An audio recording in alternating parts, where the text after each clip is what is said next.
नमस्कार दोस्तों, स्वागत करते हैं आपका हमारे चैनल एग्ज़ाम सभा में। और आज आपका यूपी स्पेशल 2022 की जो समसामयिकी है उससे संबंधित जो भी हम यहाँ पे वीडियोस बना रहे थे, तो ये आपका तीसरा पार्ट है। तो आज की वीडियो में हम जो डिस्कस करेंगे वो है आपका, एक तो मैं चुनाव से संबंधित डिस्कस करूँगा और उसके बाद भी आपके कुछ अन्य समाचार मिलेंगे। जैसे कि शुरुआत करेंगे आज का वीडियो, तो उसमें एक है आपका नारी शक्ति पुरस्कार। तो इसको आपका नारी शक्ति पुरस्कार जो है वो आपका इस बार जो इंटरनेशनल वुमेंस डे है, ठीक है, उस अवसर पे यहाँ पे सम्मानित किया गया है। टोटल 2021 और 2020 दोनों सालों का जो नारी शक्ति पुरस्कार है वो आपका इस बार दिया गया है एक साथ। तो ये 29 लोगों को यहाँ पे दिया गया है और उत्तर प्रदेश के दो महिलाओं को दिया गया है। 2020 के लिए एक महिला को, जिनका नाम है आरती राणा, और 2021 के लिए आपका नीरजा माधव को दिया गया है। और इनके बारे में अगर कुछ बात करें कि आखिर इन्होंने क्या काम किया है जिसकी वजह से नारी शक्ति पुरस्कार इनको प्राप्त हुआ है, तो 2020 में जो आरती राणा को मिला है वो आपका एक टीचर हैं और हथकरघा जो होता है उसको यहाँ पे उसके लिए उनको दिया गया है। तो उन्होंने हथकरघा से कई महिलाओं को सशक्त किया है। जैसे यहाँ पे बात किया जाए तो इन्होंने ट्रेन किया है, मतलब ट्रेनिंग दी है लगभग 800 थारू जनजाति की महिलाओं को। आप जानते होंगे कि उत्तर प्रदेश में बहुत सी जनजातियाँ भी निवास करती हैं, उसमें से थारू जो है वो आपका काफ़ी फेमस है और इनकी जो विशेष जनसंख्या है वो आपका निवास करती है वो नेपाल के तराई क्षेत्रों में, और उत्तर प्रदेश में इनका खासकर काफ़ी जनसंख्या है। तो अगर हम बात करें कि, और इन्होंने सेल्फ हेल्पिंग ग्रुप बनाए हैं और उनकी संख्या है 150 के करीब। तो 150 महिलाओं से नेतृत्व की जाने वाली सेल्फ हेल्पिंग ग्रुप जो स्वयं सहायता समूह होती हैं, उनका भी फाउंडेशन आरती राणा जी ने किया है। अब नीरजा माधव के बारे में जानते हैं। तो नीरजा माधव जो हैं वो आपका 2021 में इनको मिला है नारी शक्ति पुरस्कार, और ये आपका हिंदी की एक लेखिका हैं, ठीक है। तो हिंदी की राइटिंग में इन्होंने अपने लिटरेचर में ज़्यादातर जो महिलाएं, जो पिछड़ी हुई महिलाएं हैं, उनको यहाँ पे उन्होंने दर्शाया है, ठीक है। SC ST समुदाय की महिलाओं के बारे में उनका जो सामाजिक कार्य है उनकी, उसके माध्यम से उन्होंने उसको सशक्त करने की भूमिका निभाई है, तो इसलिए उनको पुरस्कार मिला है। अब दूसरा जो अभी हाल ही में देखा जाए तो एक यूपी विधानसभा चुनाव 2022 जो संपन्न हुआ है, तो उसमें कुछ समाचार है। जैसे कि पहली बात तो कुछ विशेष बातें आप समझेंगे, इसका एक अलग से वीडियो भी आएगा जिसमें हम केवल विधानसभा चुनाव से संबंधित जो प्रश्न हैं या फिर जो तथ्य हैं उसकी भी चर्चा करेंगे। तो अभी के लिए कुछ कम शब्दों में बात करेंगे। तो पहली बात आप यह जान लीजिए कि विधानसभा में, यूपी के विधानसभा में कितनी सीटें हैं। तो उसकी जो संख्या है वो आपका 403 है, ठीक है। और अभी इस बार बीजेपी का जो गठबंधन है, एक होता है आपका पूर्व गठबंधन, मतलब पूर्व चुनाव का गठबंधन, ठीक है, इलेक्शन के पहले प्री पोल अलायंस। तो पोल जो इलेक्शन होता है उसके पहले जो अलायंस की जाती है, तो उसमें बीजेपी को प्राप्त हुआ है 273 मत। उसमें से 255 बीजेपी का है और उसके बाद 12 और 6 जो है उनके सहयोगी का है, जैसे अपना दल वगैरह हो गया। अब यहाँ पे कुछ मुख्य बातें समझने का प्रयास करेंगे, अलग अलग एंगल से प्रश्न पूछे जा सकते हैं। जैसे कितने उम्मीदवार विधानसभा चुनाव की चर्चा कर रहे थे, तो उसमें टोटल नंबर ऑफ जो सीटें हैं, मतलब टोटल नंबर ऑफ जो उम्मीदवार हैं वो आपका 4442 उम्मीदवार थे। उसमें से महिलाएं कितनी थी, तो 560 महिलाएं थी। और उसमें से विजयी महिलाओं की संख्या की बात करेंगे तो 33 वुमेन जो हैं वो इस बार जीत करके आई हैं। कितने में? 403 में। तो आप देख सकते हैं कि स्थिति दयनीय है, 10% से भी कम है। तो कई बार आपसे इसकी, जब आप मुख्य परीक्षा भी देते रहेंगे तो उसमें आप कोट कर सकते हैं सब बातों का, कि जब विधानसभा में अगर 33% आरक्षण उनको नहीं मिल पाया, वहाँ पे नहीं जा पा रही हैं, तो फिर स्थिति दयनीय है, ठीक है। तो महिला सशक्तिकरण की बात यहाँ पे फेल होती दिखाई देती है। तो ये सब बातें आप यहाँ पे डिस्कस कर सकते हैं। अब कुछ और बातें समझते हैं। हिंदी साहित्य सम्मेलन अभी हाल ही में, वो आपका इस साल का 2022 का हिंदी साहित्य सम्मेलन जो है मार्च के महीने में 2022 में ही कहाँ पे संपन्न किया गया। ये प्रश्न बहुत ही, मतलब आ सकने वाला प्रश्न है, बहुत संभावित प्रश्न है। तो ये आपका 2 दिनों तक हिंदी साहित्य सम्मेलन चला है और ये आपका उत्तर प्रदेश के प्रयागराज में यहाँ पे ये हिंदी साहित्य सम्मेलन 12 और 13 मार्च 2022 को संपन्न हुआ है। ये बहुत बड़ी बात होती है, पूरे इंडिया का हिंदी को प्रमोट करने वाली जो संस्थाएं हैं यहाँ आकर के एक सम्मेलन में भाग लेती हैं। और इस बार 2 दिवसीय जो आपका हिंदी साहित्य सम्मेलन हुआ वो आपका प्रयागराज में हुआ। और इसका हिंदी साहित्य सम्मेलन का अगर इतिहास समझेंगे तो 111 साल पुराना इतिहास है। मतलब 111 साल से किसी न किसी जगह पे हिंदी के जो प्रकांड विद्वान हैं, लेखक हैं, वो सब आकर के मिलते हैं और वो हिंदी का प्रचार प्रसार कैसे किया जाए उस पर चर्चा करते हैं। ठीक है, अब हिंदी के और इसमें प्रयागराज में अब तक ये आपका 7वीं बार है। ठीक है, 7वीं बार प्रयागराज में हिंदी साहित्य सम्मेलन जो है हुआ है। और इस बार हुआ है तो इसलिए भाई यूपी में हुआ है, तो इस बार आपका यहाँ पे इम्पोर्टेंट है। लास्ट टाइम जो हुआ था वो आपका प्रयागराज में 1994 में हुआ था। ठीक है, तो इस तरीके से एक छोटी सी जानकारी ये भी थी। अब एक और चीज़ है कि यहाँ पे पोलियो कैंपेन, क्योंकि आप जानते हैं कि भारत को पोलियो मुक्त घोषित कर दिया जा चुका है। ठीक है, वर्ल्ड हेल्थ ऑर्गेनाइजेशन के द्वारा पोलियो मुक्त घोषित हो चुका है, लेकिन यहाँ पे हम पहले से ही प्रिकॉशन लेते हुए कि दोबारा हम ये पोलियो की समस्या न वापस आए, उसके लिए चीफ मिनिस्टर के द्वारा पोलियो कैंपेन को लॉन्च किया गया, मतलब एक मिशन मोड पे, और वो लगभग 6-7 महीने के लिए था। तो 20 मार्च 2022 से आपका ये शुरुआत किया गया है। तो उसमें टारगेट है, मैंने यहाँ पे लिखा नहीं, मैं टारगेट बता देता हूँ, लगभग 3.5 करोड़ जो 5 साल से कम के बच्चे हैं उनको यहाँ पे कवर करने की बात चल रही है कि उनको यहाँ पे जो पोलियो का जो बूंद होती है उसको पिलाया जाए। ठीक है, और उनके उसमें जागरूकता भी फैलाई जाए। तो समाज अगर जागरूक रहेगा तो काम जल्दी हो जाता है। तो children up to the age of 5 years उनको पोलियो की बूथ ड्रॉप मिले, इसको यहाँ पे उसके लिए गोरखपुर से इसकी शुरुआत की गई। मुख्य बात आपका ये है, परीक्षा के लिहाज से मुख्य बात ये है। अब यहाँ पे अभी हाल ही में आपने देखा कि विधानसभा जो चुनाव हुआ उसमें एक मुख्य बात, यहाँ पे एक प्रोटेम स्पीकर होता है। प्रोटेम स्पीकर क्यों बनाया जाता है, ये सब बातों की चर्चा हम कभी अलग से भी करेंगे जब हम पॉलिटी की चर्चा करेंगे। लेकिन यहाँ पे मैं कम शब्दों में आपको बता दूँ तो अगर मान लीजिए कोई नई विधानसभा का गठन हुआ किसी प्रदेश में, तो उस समय जब जब पहली कार्रवाई शुरू होगी, ठीक है, विधानसभा में, तो उस समय स्पीकर कौन होगा, तो स्पीकर नियुक्त तो होता नहीं है। तो इसलिए राज्यपाल जो होता है किसी प्रदेश का, वो आपका किसी सबसे वरिष्ठ जो सदस्य होता है उसको नियुक्त कर देता है एज अ प्रोटेम स्पीकर।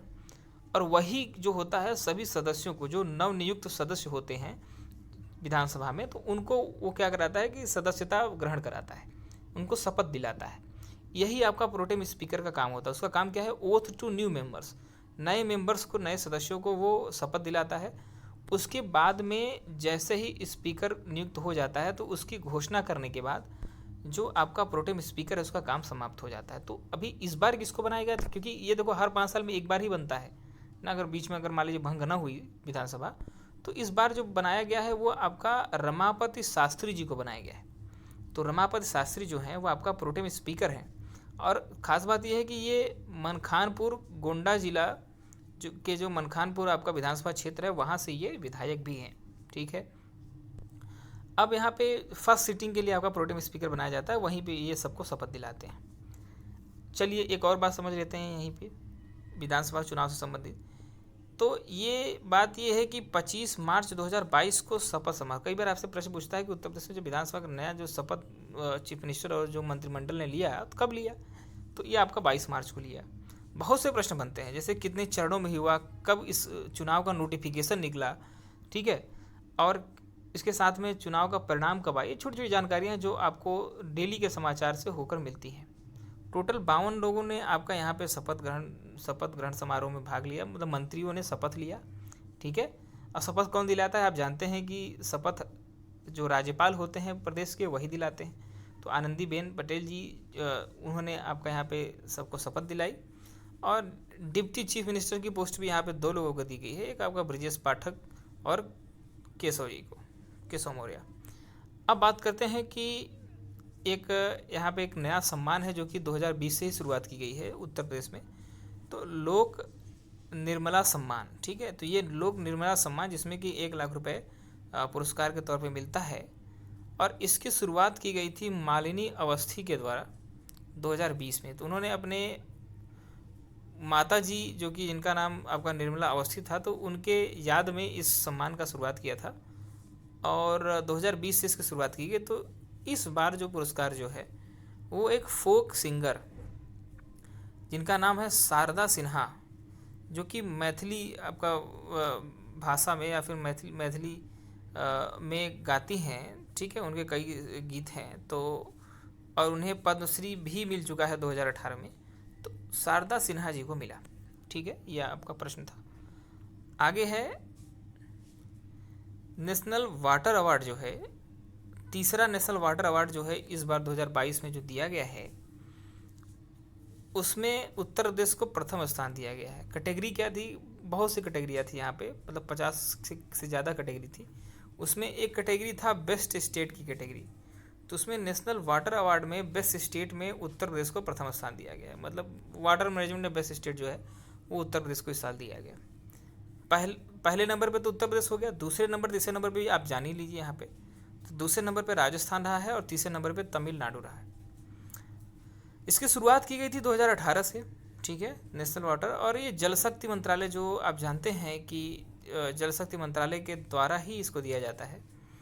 और कुछ बातें और लगे हाथ समझ लेते हैं। तो जैसे जल शक्ति जल जीवन मिशन हो गया, ये सब 2019 में इसकी शुरुआत की गई थी। ये सब मिशन की बात मैं कर रहा हूँ। तो उसी के तहत जल शक्ति अभियान पार्ट 2 जो है वो अभी हाल ही क्या, मतलब अभी 1 साल हो गया, 2021 में 22 मार्च को वर्ल्ड वाटर डे के। अब यहाँ पे एक प्रश्न और आता है कि जो विश्व का जो जल दिवस होता है वो कब होता है? तो 22 मार्च को होता है।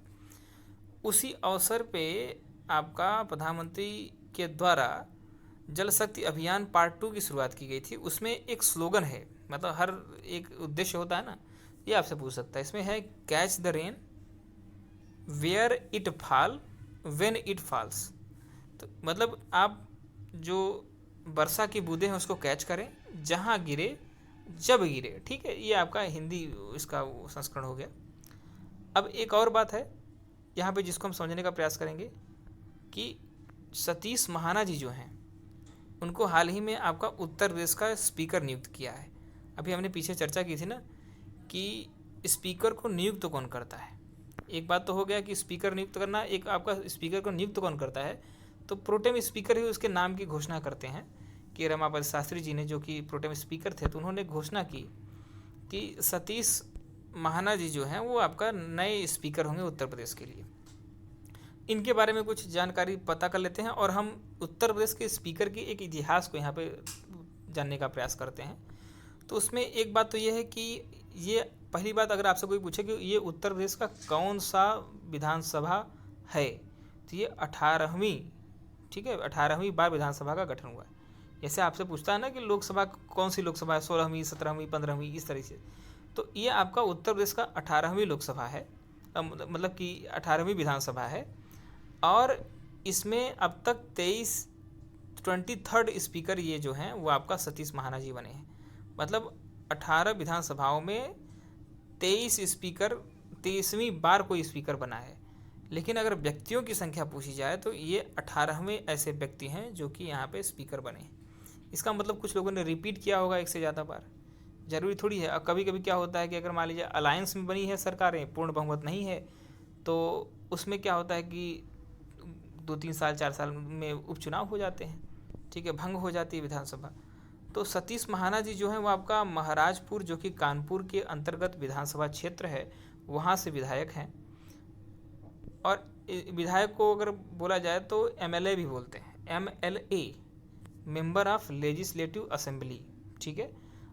उत्तर प्रदेश जो है आपका वो द्विसदनीय व्यवस्था है, तो एमएलसी भी होते हैं, मेंबर ऑफ लेजिस्लेटिव काउंसिल, ठीक है, इसको विधान परिषद के नाम से जानते हैं। और हमारे पूरे देश में केवल 6 ऐसे राज्य हैं जिनमें आपका एमएलसी पाया जाता है। उत्तर प्रदेश हो गया, आपका बिहार हो गया, महाराष्ट्र हो गया, कर्नाटक हो गया, आंध्र प्रदेश हो गया और तेलंगाना आपका हो गया। ये भी आपका एक बेसिक जानकारी थी। उसके बाद अगर हम जाने कि हमारे आज़ादी के बाद उत्तर प्रदेश के पहले जो स्पीकर थे वो कौन थे, तो पुरुषोत्तम दास टंडन जी थे। उसके बाद में एक प्रश्न और यहाँ पे बनता है कि सबसे अधिक समय तक आपका स्पीकर कौन रहा है, तो वो नाम आता है आपका केसरीनाथ त्रिपाठी जी का, और वो अधिकतम 13 साल तक रहे हैं आपके, ठीक है, स्पीकर रहे हैं। तो ये कुछ विशेष जानकारियाँ थी जो कि परीक्षा के लिहाज से काफ़ी महत्वपूर्ण है। इसमें मैंने लगभग आपको विधानसभा 2022 की काफ़ी चीज़ें कवर की हैं। फिलहाल अगर आप कमेंट करते हो तो इसमें मैं अलग से वीडियो भी बना सकता हूँ। अब अंतिम में एक और जो अभी हाल ही में कल्याण सिंह को पॉस्थुमसली मतलब कि मरणोपरांत पद्म विभूषण प्राप्त हुआ है, और उसके बाद में प्रभा आत्रे हैं, उनको भी पद्म विभूषण मिला है। तो इस तरीके से ये पार्ट थर्ड था यूपी का, जो स्पेशल मैं यहाँ पे करंट अफेयर की चर्चा कर रहा हूँ। इसी तरह के वीडियोस को देखने के लिए हमारे चैनल को आप